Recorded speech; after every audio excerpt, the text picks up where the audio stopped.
벤 노인이 소리쳤다. 저런 세상에, 아가씨도 어린애는 어린애인가 보여. 어린애 피가 흐르는 거지. 줄넘기를 하다가 볼까지 뻘겋게 된 게 내가 벤 웨더스태프인 것만치 확실하네요. 아가씨가 줄넘기를 할 거라고 생각도 못했네요. 줄넘기를 해본 적은 없어요. 처음 해보는 거예요. 아직 20개까지밖에 못해요. 계속 하쇼. 이교도들하고 지냈던 아이 치고는 자세가 좋구만요. 저 녀석이 아가씨 쳐다보는 것 좀 보쇼. 벤 노인이 울새를 향해 획 고갯짓을 하며 말했다. 녀석이 어제도 아가씨를 따라가던데 오늘 또 그러겠네. 줄넘기가 뭐하는 물건인지 길을 쓰고 알아내려고. 녀석이 처음 보는 물건이거든. 아, 네 녀석은 조심하지 않으면 언젠가 그놈의 호기심 때문에 죽고 말 끼다. 벤 노인이 새를 보며 고개를 절레절레 흔들었다.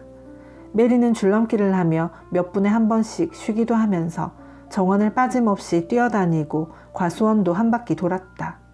마침내 자신만의 특별한 산책로로 접어든 메리는 산책로 끝까지 줄넘기를 하면서 갈 수 있는지 해보기로 결심했다. 꽤 긴 거리였다. 메리는 천천히 뛰기 시작했지만 반도 못 가 너무 덥고 숨이 차올라 멈출 수밖에 없었다. 하지만 이미 30번은 넘게 뛰었기 때문에 별로 개의치 않았다. 메리는 즐거운 마음에 작게 웃으며 멈춰섰는데 아니 바람에 흔들리는 기다란 담쟁이 덩굴 가지 위에 울새가 앉아있는 게 아닌가. 울새는 메리를 따라온 것이었고 짹짹거리며 인사했다. 메리가 줄넘기를 넘으며 울새에게 가는데 뛸 때마다 주머니 안에서 무언가 묵직한 게 몸을 때렸다. 메리는 울새를 보면서 한 번 더 웃음을 터뜨렸다. 네가 어제 열쇠 있는 곳을 알려줬지? 오늘은 문이 어디 있는지 알려줘. 하지만 넌 모르겠지. 울새는 흔들리는 담쟁이 덩굴 가지에서 날아올라 담장 위에 앉더니 부리를 열고는 힘차고 아름다운 소리로 노래하며 자신을 뽐냈다. 울새가 자신을 뽐낼 때는 세상 그 무엇보다 귀엽고 사랑스러웠는데 울새는 거의 언제나 그런 모습이었다. 메리 레녹스는 아야에게 마법 이야기를 정말 많이도 들었었다. 그리고 메리는 바로 그 순간에 일어난 일이 마법이었다고 언제 어디서든 이야기했다. 기분 좋은 바람이 산책로로 휑 회오리치며 지나갔다. 지금까지 맞았던 바람보다는 조금 더 세찬 바람이었다. 강한 바람에 나뭇가지들이 파도치고 다듬어지지 않은 채 담에 매달린 담쟁이 덩굴 가지들이 흔들렸다. 메리가 울새에게 가까이 다가서는데 갑자기 돌풍이 불어 느슨하게 흘러내린 담쟁이 덩굴 가지들을 옆으로 흔들었고 메리는 와락 달려들어 흔들린 담쟁이 덩굴을 손으로 붙잡았다. 가지 밑에서 무언가가 보였다. 담쟁이 덩굴 잎사귀들 뒤로 동그란 손잡이가 감추어져 있었던 것이다. 그것은 문에 달린 손잡이였다. 메리는 두 손을 잎사귀 밑으로 집어넣어 담쟁이 덩굴을 옆으로 밀고 당기기 시작했다.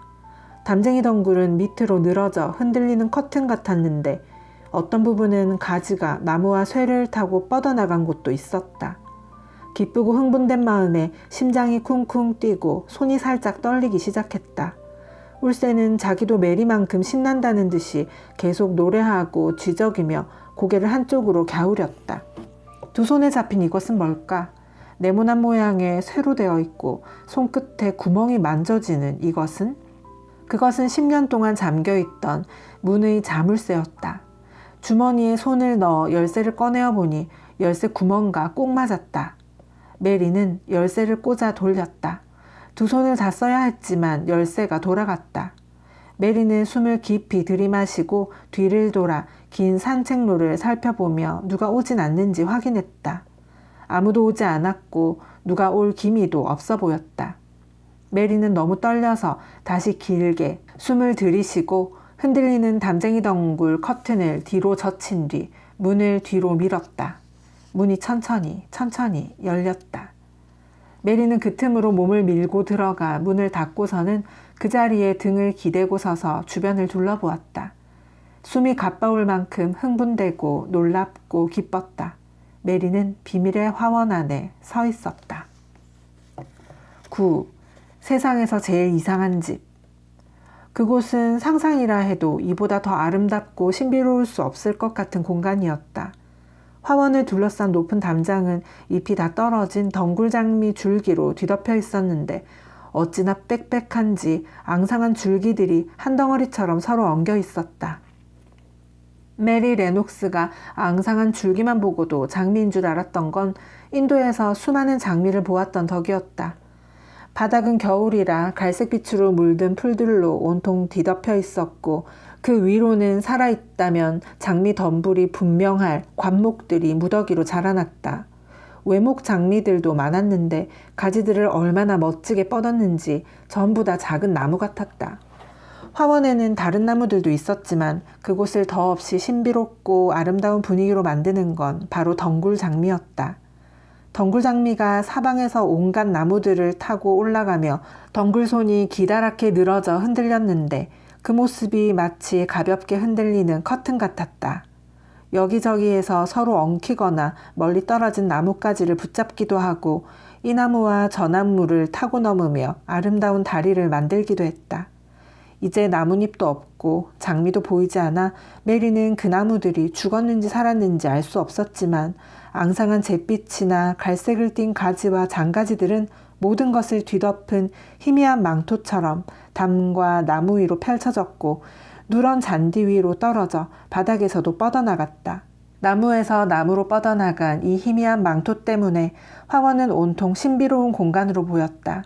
메리는 이토록 오랫동안 사람의 발길이 끊겼던 이 화원이 다른 정원들과는 분명히 다를 거라고 생각했다. 그리고 정말로 이곳은 지금껏 살면서 보았던 곳과는 완전히 다른 공간이었다.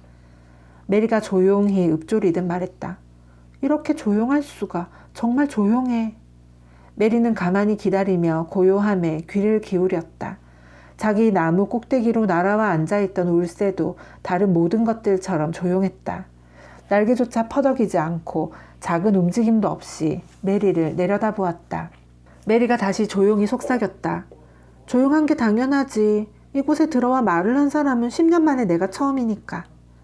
메리는 문에서 떨어져 누가 깨기라도 할까 살금살금 걸음을 옮겼다. 바닥에 풀이 깔려 있어서 걸을 때 소리가 나지 않는 게 다행이었다. 메리는 동화의 한 장면처럼 나무와 나무 사이로 만들어진 회색의 둥근 차양 아래를 걸으며 차양을 이룬 장가지와 덩굴손들을 올려다보았다. 전부 다 죽은 건가? 이 화원은 완전히 죽어버린 걸까? 아니라면 좋을 텐데. 벤 웨더스테프 노인이었다면 척 보기만 해도 나무가 살아있다는 사실을 알았겠지만 메리가 알 수 있는 건 회색이거나 갈색인 장가지와 굵은 가지들이 있다는 게 전부였고 그 어디에서도 작은 새순 하나 올라올 기미 같은 건 없다는 것이었다. 하지만 메리는 이 놀라운 하원 안에 들어와 있었고 또 언제든지 담쟁이 덩굴 아래 감춰진 문으로 들어올 수 있었기에 온전히 자기 것인 세상을 발견한 기분이었다. 태양이 사방을 둘러싼 담장 안에서 반짝거렸고 미셀 스웨이트의 이 특별한 공간 위로 드높게 펼쳐진 푸른 하늘은 황무지의 하늘보다 더 눈부시고 부드러워 보였다. 울새는 나무 꼭대기에서 내려와 주변을 총총 뛰거나 덤불 사이를 날며 메리를 따라왔다. 열심히 지저귀며 바삐 쫓아다니는 모습이 마치 메리에게 화원을 안내하는 것 같았다. 모든 게 낯설고 조용하기만 해서 수백 킬로미터 근방에 아무도 없는 것 같았지만 메리는 전혀 외롭지 않았다. 마음에 걸리는 건 장미가 모두 죽었는지 아니면 조금은 살아남아 날이 따뜻해지면 새잎이 돋고 봉오리가 맺힐지 알고 싶다는 것 하나였다. 메리는 화원이 완전히 죽은 건 아니길 바랬다. 이 화원이 생생하게 살아있다면 얼마나 멋질까? 수천 송이 장미가 사방에서 자랄 게 아닌가? 메리는 화원에 들어올 때 줄넘기를 팔에 걸고 있었는데 잠시 이리저리 거닌 뒤에 줄넘기를 하면서 화원 전체를 한 바퀴 돌다가 구경하고 싶은 게 있으면 멈춰야겠다고 생각했다. 여기저기에 잔디가 깔린 길이 있었던 흔적이 있었고 모퉁이 한두 곳에는 상록수 쉼터가 있었는데 그곳에는 돌의자도 있고 이끼로 덮인 기다란 꽃병도 있었다. 메리는 두 번째 쉼터에 다가가면서 줄넘기를 멈췄다. 그 안에는 한때 화단이었던 공간이 있었는데 뭔가가 검은 흙을 비집고 나오는 것 같았다. 그것은 작고 뾰족한 연두빛 새싹이었다. 메리는 벤 웨더스테픈 오인에게서 들었던 말이 기억나 무릎을 꿇고 새싹들을 들여다보며 소곤소곤 말했다. 그래, 이 작은 것들이 자라고 있는 거야. 크로커스거나 갈란투스거나 수선화일 거야. 메리는 그 위로 몸을 바짝 숙여 축축한 땅에서 나는 싱싱한 향기를 맡았다. 그 향이 정말 좋았다. 아마 이렇게 싹이 올라오는 곳들이 다른 데 더 있을 거야. 화원을 여기저기 다 살펴봐야겠어. 메리는 줄넘기를 뛰지 않고 걸었다.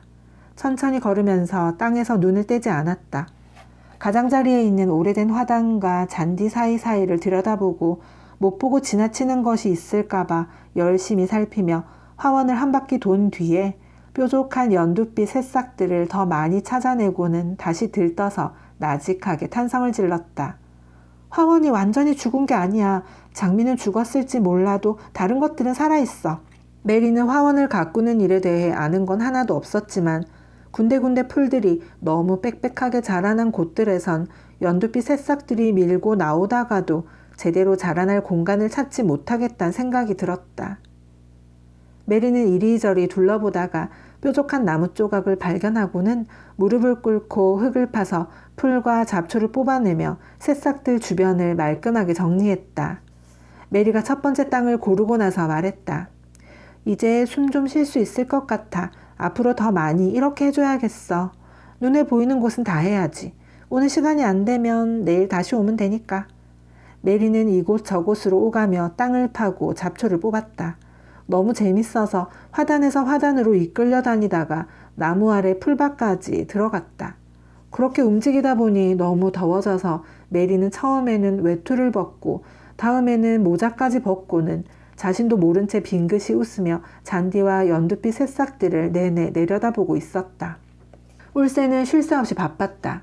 자기 땅에서 초목을 가꾸는 모습을 보게 되어 무척 기뻤다. 울세는 가끔씩 벤 웨더스테픈 오인을 보며 감탄했다. 정원이 잘 가꾸어진 곳에서는 온갖 종류의 신나고 맛있는 먹을거리들이 흙과 함께 나타났다. 이제 이곳에도 새로운 생명체가 그 일을 시작한 것이다. 벤 노인에 비하면 절반 크기도 안 되지만 자신의 화원에 들어와 곧장 일을 시작할 만큼 똑똑한 존재였다. 화원에서 일을 하다 보니 어느덧 점심 식사를 하러 가야 할 시간이었다. 사실 조금 때를 놓쳐 기억이 난 터라 메리도 외투와 모자를 걸치고 줄넘기를 집어들면서 자신이 2-3시간 동안 계속 일했다는 사실이 믿기지 않았다. 일하는 내내 정말로 행복했다. 수십 개씩 조그맣게 움튼 연두빛 새싹들도 말끔하게 정리된 공간에서 돋아나는 모습을 보니 잔디와 잡초들 틈바구니에서 숨막히게 견딜 때보다 2배는 더 생기 넘쳐 보였다. 이따가 오후에 다시 올게. 메리가 자신의 새로운 왕국을 빙 둘러보며 나무와 장미덤불이 알아듣기라도 할 것처럼 말했다. 그런 다음 잔디를 가볍게 가로질러 천천히 열리는 낡은 문을 밀고 담쟁이 덩굴 밖으로 빠져나왔다. 두 뺨은 발갛고 눈은 생기로 반짝이며 점심을 거뜬히 먹어치우자 마사가 기뻐하며 말했다. 고기 2덩이에 쌀푸딩을 2그릇이나. 와, 줄넘기 덕분에 아가씨가 이렇게 달라졌다고 하면 엄니가 기뻐하실 거예요. 메리 아가씨는 뾰족한 나무 조각으로 땅을 파면서 양파처럼 생긴 하얀 뿌리 같은 걸 파냈었다. 메리는 파낸 것을 다시 제자리에 묻고 조심스럽게 흙을 다독거려 주었는데 불쑥 마사라면 그게 뭔지 알려줄 수 있지 않을까 하는 생각이 들었다. 마사, 하얀 뿌리인데 양파처럼 생긴 건 뭐야? 알뿌리예요. 봄꽃은 알뿌리에서 자라는 게 많지요. 아주 작은 건 갈란투스랑 크로커스고 큰 건 흰 수선화하고 노란 수선화하고 나팔수선이고요. 젤로 큰 건 백합이랑 자주 꽃창포라는 거예요. 아, 그것들 참 예쁘죠. 디콘도 그것들을 한껏 가져와서 쪼맨한 울집 정원에 심었다니까요. 디콘은 알뿌리를 다 알아? 메리가 물었다. 문득 어떤 생각이 떠올랐다. 우리 디코는 벽돌담에서도 꽃이 피게 할 아여요. 엄니는 그 애가 속삭이기만 해도 땅에서 싹을 틔운다고 하셔요. 알뿌리가 오래 살아? 사람이 돌보지 않아도 몇 년 동안 계속 살아? 메리가 걱정스레 물었다. 알뿌리는 혼자서도 잘 살아요. 그래서 없는 집에서도 키울 수가 있는 거고요. 여기 정원 숲에 가면 갈란투스가 수천 송이 피는 곳이 있거든요. 봄이 오면 거가 경치가 요크셔서 제일 예쁘잖아요. 그걸 맨 처음으로 심은 게 언젠지는 아무도 몰라요. 지금 당장 봄이 오면 좋겠어. 영국에서 자라는 모든 걸 다 보고 싶어. 메리는 식사를 마치고 제일 좋아하는 자리인 벽난로 양탄자 위에 앉았다. 저기 있잖아. 작은 삽이 하나 있으면 좋겠어. 마사가 웃으면서 물었다. 그건 뭐에다 쓰시려고요? 땅이라도 파시려고요? 이 이야기도 엄니한테 해드려야겠네요. 메리는 벽난로에서 타오르는 불길을 바라보며 잠시 궁리를 해보았다. 조심하지 않으면 비밀의 왕국을 지킬 수 없었다. 나쁜 짓을 하려던 건 아니지만 만일 화원문이 열렸다는 사실을 크레이븐 고모부가 알게 되면 무섭게 화를 내며 다른 열쇠로 영영 잠궈버릴 터였다. 그건 정말 견디기 힘들 것 같았다. 메리는 속으로 곰곰이 생각하는 사람처럼 천천히 말했다. 여긴 너무 넓고 외로운 곳이야. 집에서도 혼자이고 숲속에 가도 혼자고 정원에서도 혼자야. 잠긴 곳도 너무 많은 것 같아. 인도에 있을 땐 할 일은 없었어도 사람은 지금보다 많이 구경했어. 원주민들도 보고 군인들이 행진하는 것도 보고 가끔씩 악단이 연주하는 것도 보고 내 아야는 나한테 이야기도 해줬어. 여기선 이야기할 사람이 너하고 벤 웨더스테프 할아버지밖에 없잖아? 그런데 넌 일을 해야 하고 벤 할아버지는 나랑 말하지 않으려고 할 때도 많아. 그래서 작은 삽이 하나 있으면 할아버지처럼 어디에다 땅을 파서 만약 할아버지가 꽃씨를 조금 주면 나도 작은 화원을 만들 수 있을 것 같았어. 마사가 확 밝아진 얼굴로 소리쳤다. 딱 맞네요. 엄니가 꽃씨까진 말씀하지 않으셨지만요. 엄니가 그러셨거든요. 그 너른 저택에 빈 땅도 그렇게 많은데 아가씨한테 좀 떼주지 그러냐. 거기다가 파슬리하고 무만 심어댄다 한들 좀 어떠냐고요. 땅도 파고 가르치질만 해도 얼마나 즐거울 텐데 하시면서요. 정말 그렇게 말씀하셨다니까요. 그런 말을 하셨어? 너희 엄만 정말 아는 게 많으시네. 그렇지? 그런 비슷한 말씀도 하셨어요. 여자가 자식 12을 키우다 보면 지식보다 더 대단한 걸 배우게 되고 아들은 산수나 다름없어서 답을 구하게 해준다고요. 삽은 얼마 정도 해? 작은 걸로 사면. 마사가 곰곰이 생각하는 얼굴로 대답했다. 글쎄요. 스웨이트 마을에 상점이 한두 곳 있는데 거서 조금만 정원용품 세트라고 삽이랑 갈키랑 쇠스랑까지 다 해서 2실링에 파는 걸 봤어요. 그 정도면 튼튼해서 아가씨가 쓸만할 거예요. 돈은 지갑에 더 많이 있어. 모리슨 부인이 5실링을 줬고 메들록 부인도 크레이븐 고모부가 주신 거라며 얼마 더 줬어. 주인님이 아가씨를 그렇게나 챙겨주셨어요. 마사가 탄성을 질렀다. 메들록 부인이 그러는데 나한테 일주일에 1실링씩 주실 거래. 메들록 부인한테서 토요일마다 받거든. 그 돈을 어디다 써야 할지 모르겠어. 세상에 부자네요. 아가씨가 사고 싶은 거 뭐든 다 살 수 있어요. 우리 오두막집 집세가 1실링 3페니밖에 안 오는데 그 돈을 벌려면 생리가 뽑히는 것 마냥 힘들어요. 아우 지금 막 좋은 생각이 났어요. 마사가 두 손을 엉덩이에 올리자 메리가 잔뜩 기대하는 얼굴로 물었다. 뭔데? 스웨이트에 있는 상점서 꽃씨를 한 봉다리에 1페니씩 하거든요. 우리 디콘이 어떤 곳이 제일 이쁘고 어떻게 하면 잘 자라는지 다 알아요. 스웨이트까지는 재미삼아 하루에도 몇 번씩 걸어갔다 오곤 해요. 아가씨, 인쇄체로 글자 쓸 줄 아세요? 마사가 불쑥 물었다. 쓰는 법은 알아? 마사가 고개를 저었다. 우리 디콘은 인쇄체 글씨 아니면 못 읽어요. 아가씨가 인쇄체로 쓸 수 있으면 디콘한테 편지를 써서 거 가서 정원용품 좀 사다 달라고 하면서 꽃씨도 같이 사오라고 부탁하면 되거든요. 메리가 소리쳤다. 아, 넌 좋은 사람이야. 정말이야. 네가 이렇게 착한 줄 몰랐어. 해보면 인쇄체 글씨를 쓸 수 있을 거야. 메들록 부인한테 펜이랑 잉크랑 종이를 달라고 부탁하자. 그건 나한테 조금 있어요. 일요일에 어머니한테 편지 몇 자 적어 보내려고 사뒀거든요. 그거 가지고 올게요. 마사가 밖으로 뛰어나가고 메리는 난로가에 서서 기쁜 마음에 어쩔 줄 몰라 하며 작은 두 손을 마주잡고 비틀었다. 그리고 속삭여 말했다. 삽이 생기면 흙도 부드럽게 갈고 잡초도 뽑을 수 있겠지. 씨를 사면 꽃을 키울 수 있으니까 화원도 죽지 않을 거야. 다시 살아날 거야. 메리는 그날 오후에 다시 화원으로 나가진 않았다. 마사가 펜과 잉크와 종이를 가지고 돌아왔을 땐 식탁을 치운 뒤 접시와 그릇 등을 아래층으로 날라야 했고 부엌에 들어갔다가 메들록 부인을 만나 이것저것 시키는 일들을 해야 했기 때문에 메리로서는 길게만 느껴지는 시간을 기다린 뒤에야 마사가 돌아왔다. 디콘에게 편지를 쓰는 건 만만찮은 작업이었다. 메리는 배운 게 거의 없었다. 오는 가정교사마다 메리를 너무 싫어해서 오래 붙어 있으려 하지 않았기 때문이다. 단어 자체도 정확히 모르는 게 많았지만 연습하다 보니 인쇄체를 쓸 수는 있었다. 마사가 메리에게 불러준 편지 내용은 이러했다. 사랑하는 디콘에게 이 편지가 너에게 잘 도착했으면 좋겠다. 메리 아가씨는 돈이 많으니 네가 스웨이트에 가서 꽃씨와 화단 만드는 정원 용품 세트를 사다 주길 바래. 꽃은 제일 예쁘고 키우기 쉬운 것으로 골라야 해. 아가씨는 화단을 가꾸는 게 처음이고 아가씨가 살았던 인도는 여기와는 다르거든. 어머니와 동생들에게도 안부 전해주렴. 메리 아가씨가 이야기를 아주 많이 해줄 테니 다음번 쉬는 날엔 코끼리랑 낙타 이야기도 사자와 호랑이 사냥을 하는 신사들 이야기도 들려줄 수 있을 거야. 너를 사랑하는 누나 마사 피비 수어비. 봉투에 돈을 넣으면 내가 푸죽한 아이한테 말해서 수레에다 싣고 가라 할게요. 그 애가 우리 디콘하고 아주 친한 친구거든요.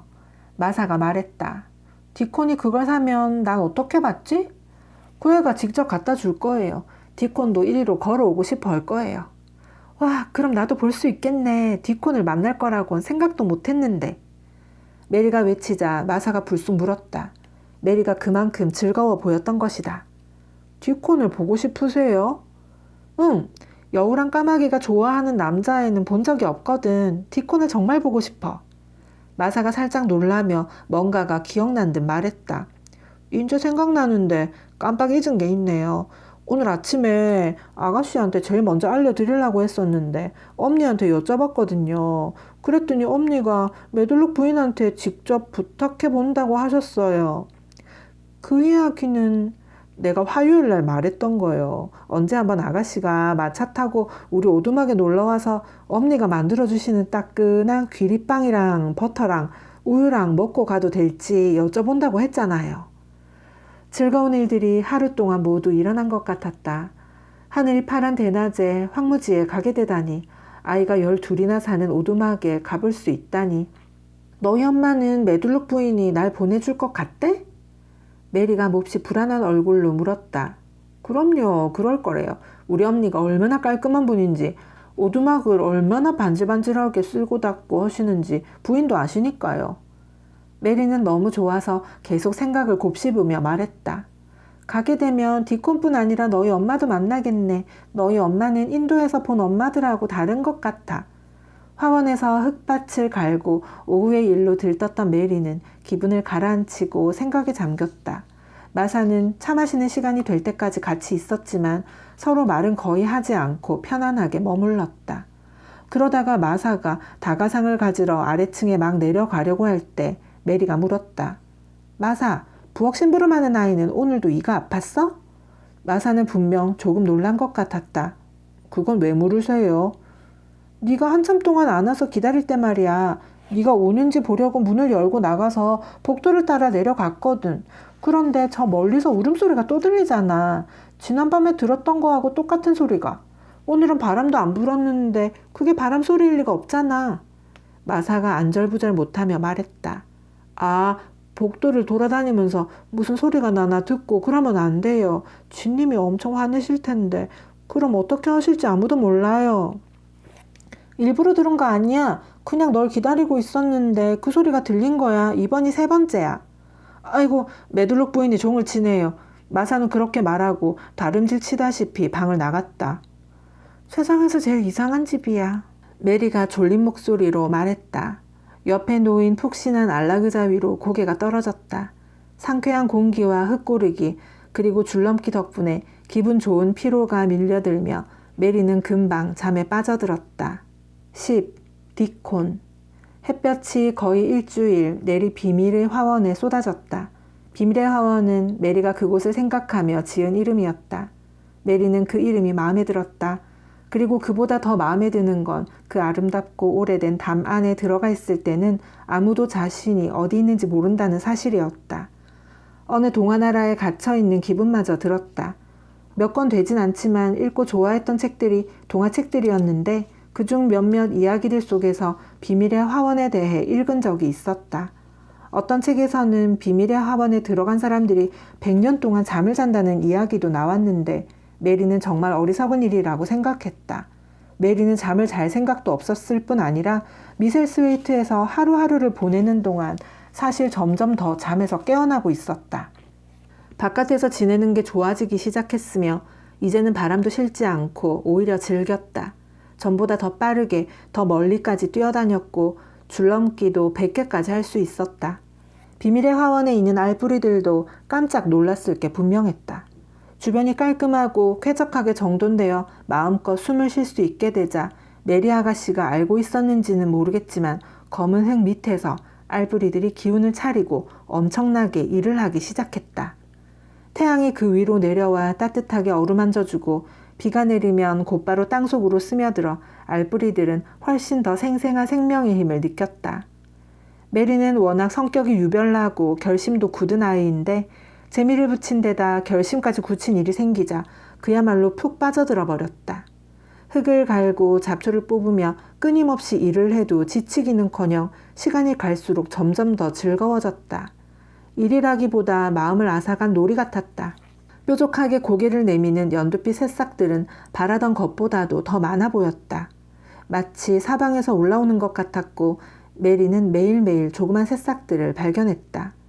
어떤 것들은 너무나 작아서 흙 위로 간신히 보일락 말락 할 정도였다. 그렇게 돋아나는 싹들이 어찌나 많은지 갈란투스 수천 송이가 피어나고 알뿌리가 땅속에서 뻗어나가며 새끼를 친다던 마사의 말이 떠올랐다.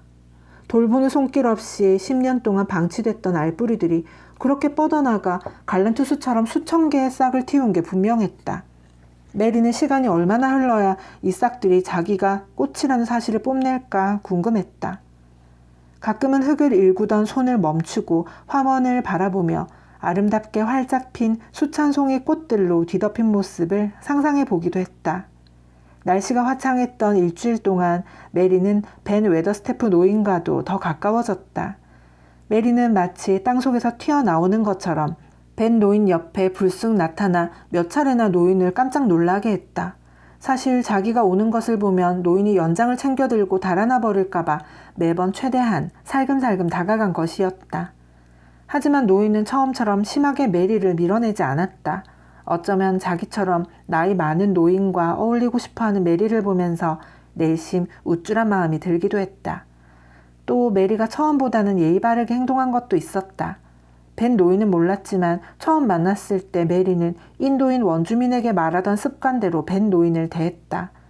메리는 화가 많고 억센 요크셔 노인이 평소 주인에게 고개를 조아리는 살람식 인사에는 익숙하지 않다거나 그저 주인이 일을 시키면 할 뿐이라는 사실을 알지 못했다.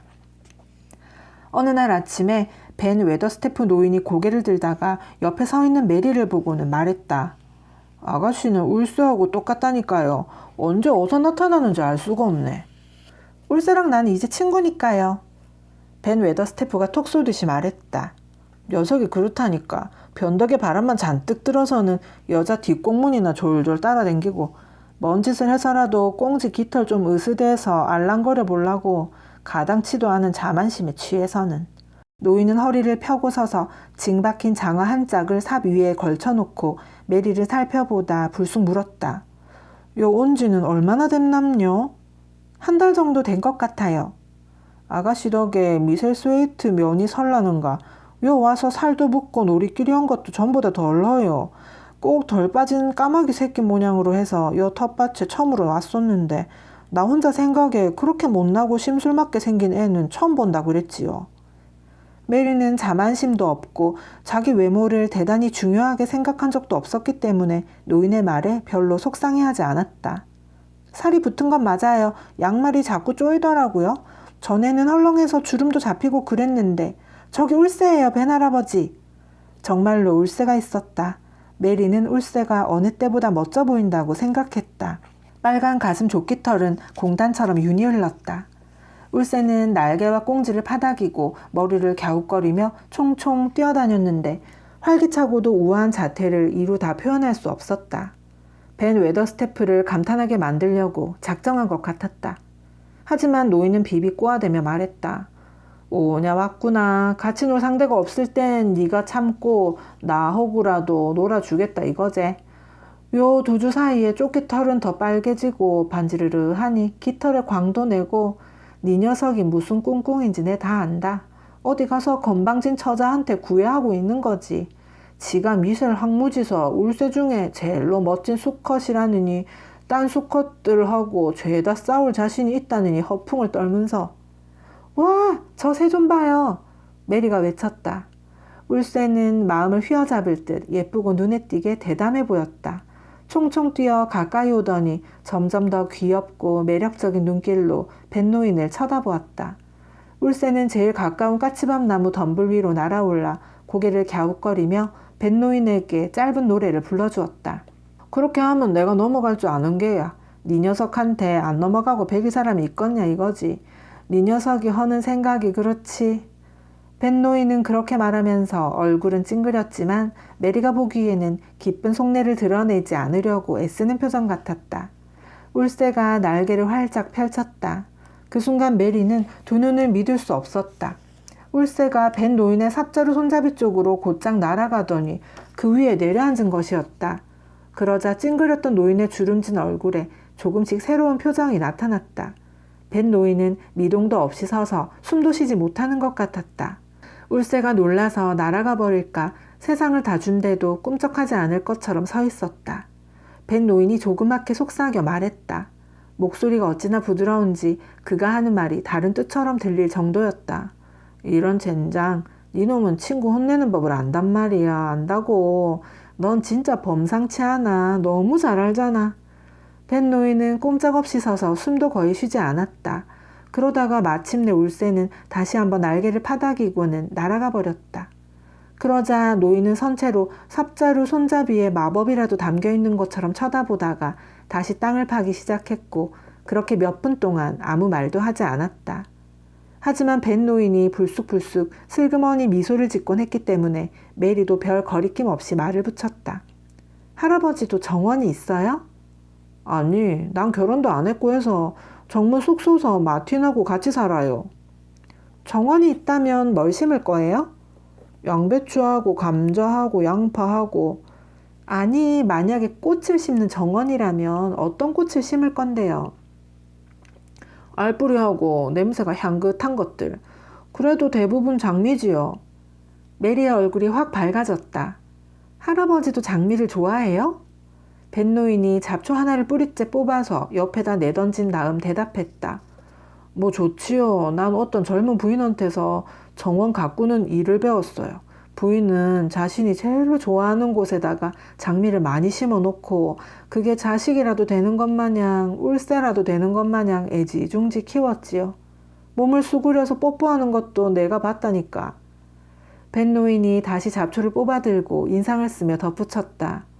그게 벌써 10년 전 일이요. 그 부인은 지금 어디 있는데요? 메리가 궁금해하며 묻자 노인이 삽을 땅속 깊숙이 밀어넣으며 대답했다. 하늘나라요. 언 목사가 그러대. 장미는 어떻게 됐어요? 메리가 부쩍 관심을 보이며 다시 물었다. 거기 그대로 뒀지요. 메리는 몹시 들떠서 조심스레 물었다. 죽어버렸어요? 장미는 그냥 두면 다 죽어버리나요? 뱃노인이 머뭇머뭇하며 말했다. 뭐 나도 장미를 좋아하게 됐고 그리고 부인도 좋아했고 1년에 한두 번 가서 슬쩍 손만 봐줬지. 가지도 쳐주고 뿌리 주변 흙도 헤집어주고 제멋대로 자라도 흙이 기름져서 살아남은 것들이 있더라고요. 잎사귀도 없고 회색하고 갈색이 나면서 말라 보일 땐 죽었는지 살았는지 어떻게 알아요? 봄 기운이 닿을 때까지 기다려야지. 비가 오다가 햇살이 내리쬐고 햇살이 내리쬐는데 비가 올 때까지 기다리다 보면 알게 되겠지. 어떻게요? 메리가 조심해야 한다는 사실을 깜빡 잊고 소리쳤다. 장가지하고 굵은 가지를 살펴보다 보면 여기저기 갈색 혹이 부푼 게 있을 텐데 따뜻한 비가 온 다음에 그게 어떻게 되는지 지켜보시오. 벤 노인은 갑자기 말을 멈추더니 열심히 듣고 있던 메리를 이상하다는 눈길로 보며 캐물었다. 벼란 건 장미에 왜 그렇게 관심이 많아졌대요? 메리 아가씨는 얼굴이 빨갛게 달아오르는 것 같았다. 불안해서 말문이 막힐 지경이었다. 메리는 더듬더듬 대답했다. 나는 놀고 싶어서요. 정원에서 그러니까 나 할 게 아무것도 없어요. 갖고 놀 것도 없고 놀 사람도 없고 그건 그렇지요. 아무것도 없지요. 벤 노인이 천천히 말하며 메리를 쳐다봤다. 그렇게 말하는 말투가 너무 이상해서 메리는 벤 노인이 정말 자기를 조금은 안 됐다고 여기는 걸까 생각했다. 메리는 한 번도 자신을 안 됐다고 생각해 본 적이 없었다.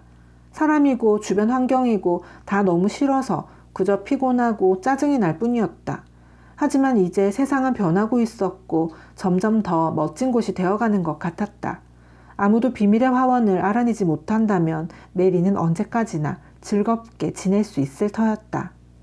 메리는 10분에서 15분 정도 더 노인 옆에 붙어 서서 용기를 짜내 궁금한 걸 많이 물었고 벤 노인은 툴툴대는 특유의 이상한 말투로 일일이 대답을 해주었다. 진짜로 짜증이 난 것처럼 보이지도 않았고 삽을 집어들고 자리를 떠나버리지도 않았다. 벤 노인이 장미에 관해 무언가를 이야기한 건 메리가 다른 곳으로 막 가려고 할 때였는데 그 이야기를 듣고 메리는 노인이 좋아했다던 장미가 떠올랐다. 지금도 그 장미들을 보러 가서 돌보고 그래요? 올해는 아직이요. 관절염 때문에 관절이 너무 뻣뻣해져서. 벤 노인은 투덜거리는 목소리로 대답하더니 갑자기 메리에게 화가 난 것처럼 보였다. 메리는 그 영문을 몰랐다. 벤 노인이 날카롭게 말했다. 보시오. 자꾸 그렇게 물어보지 마시오. 아가씨처럼 되바라지게 질문할 거 다 허는 아는 내 난생 처음 보여. 가서 노시오. 오늘 말을 너무 많이 했네. 그 말투가 너무 짜증스러워서 메리는 더 이상 그 자리에 있어봐야 아무 소용없다는 걸 깨달았다. 메리는 천천히 줄넘기를 하며 바깥 산책로를 따라 내려가며 벤 노인에 대해 곰곰이 생각했다. 그리고 이상한 일이지만 저렇게 짜증을 내는데도 벤 노인도 역시 좋다고 혼자 중얼거렸다.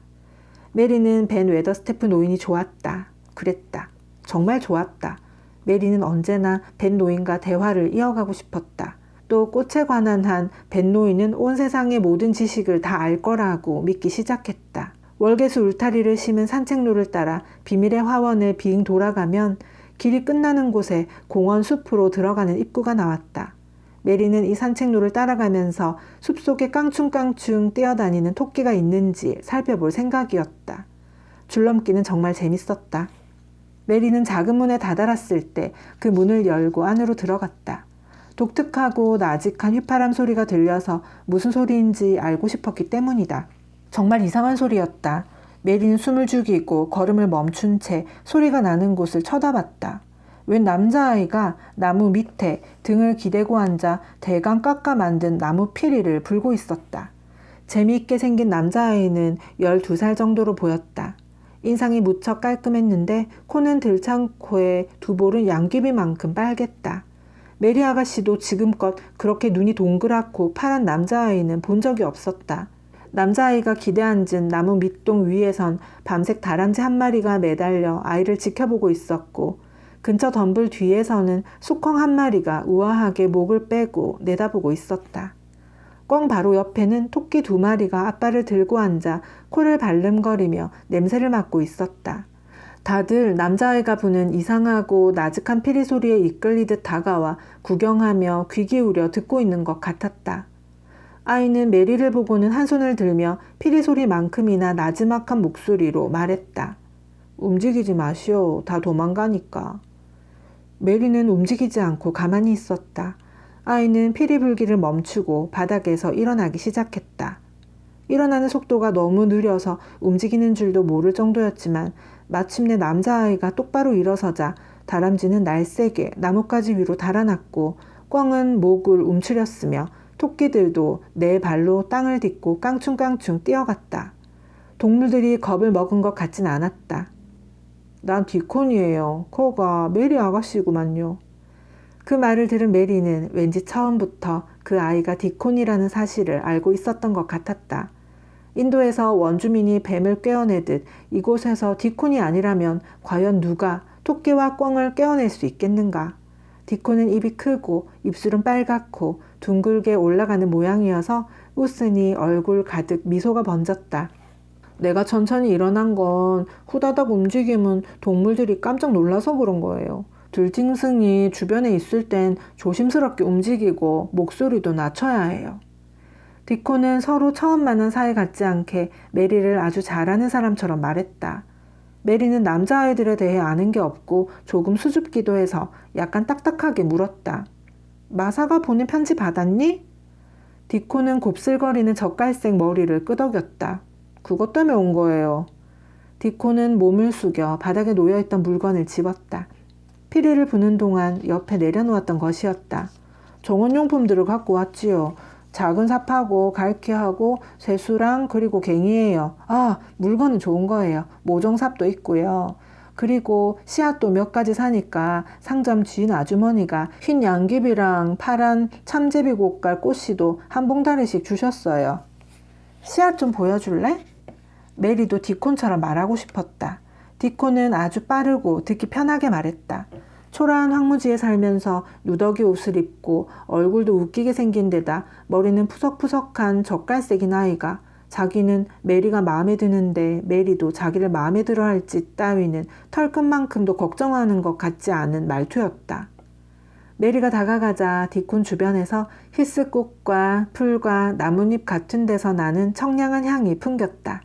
마치 디콘이 그런 것들로 만들어진 아이 같았다. 메리는 그 향기가 아주 좋았고 빨간 볼에 눈이 파랗고 동그란 재미있게 생긴 얼굴을 들여다보니 수줍었던 마음도 기억이 나지 않았다.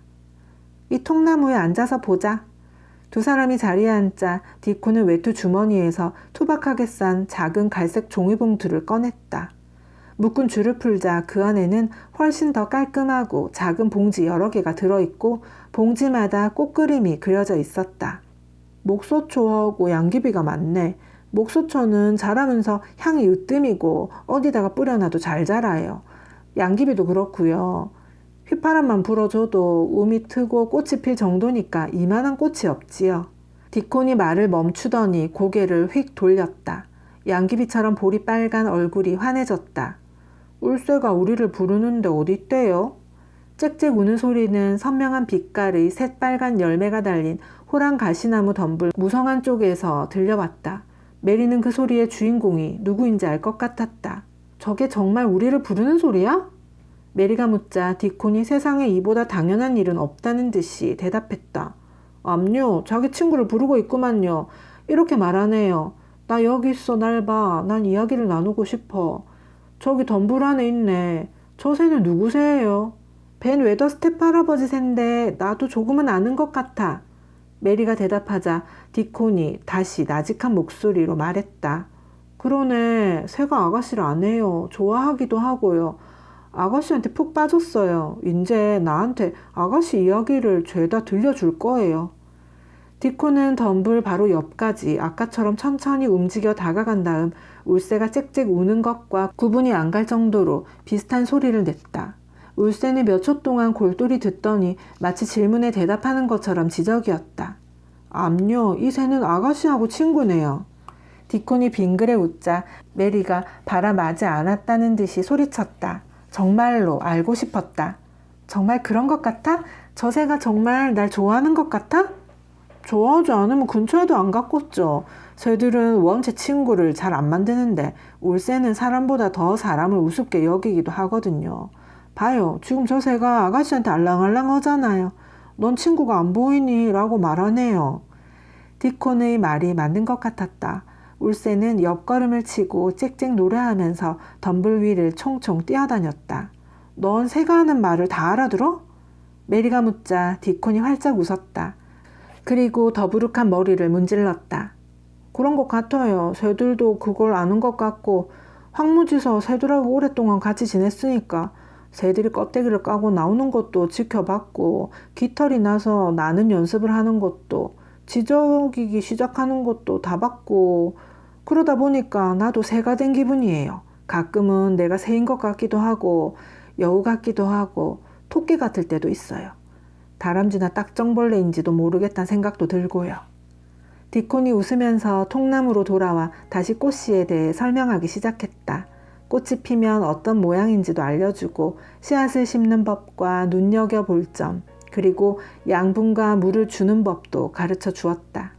그러더니 갑자기 고개를 돌려 메리를 보며 말했다. 저기 내가 직접 심어줄게요.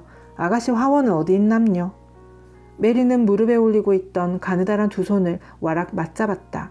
무슨 말을 해야 좋을지 몰라 한참 동안이나 입을 꾹 다물고 있었다. 이런 상황이 생길 줄은 생각도 못했다. 궁지에 몰린 기분이었다. 얼굴이 빨개졌다가 하얗게 질리는 느낌이 들었다. 작은 하원이라도 있잖아요. 아닌감요? 얼굴은 정말로 빨개졌다가 다시 창백해졌다. 디코는 그런 메리를 보다가 메리가 계속 입을 다물고 있자 점점 당황스러워졌다. 아니, 작은 땅대기 하나 안 준대요. 아직 아가씨 화원은 없는 거예요?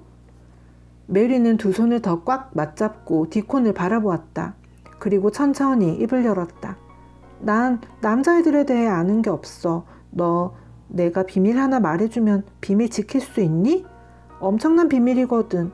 누가 알기라도 하면 어떻게 해야 할지 모르겠어. 아마 죽을지도 몰라. 메리는 격한 목소리로 말을 끝맺었다. 디코는 더 당황한 표정을 지으며 다시 더부룩한 머리를 문질렀다.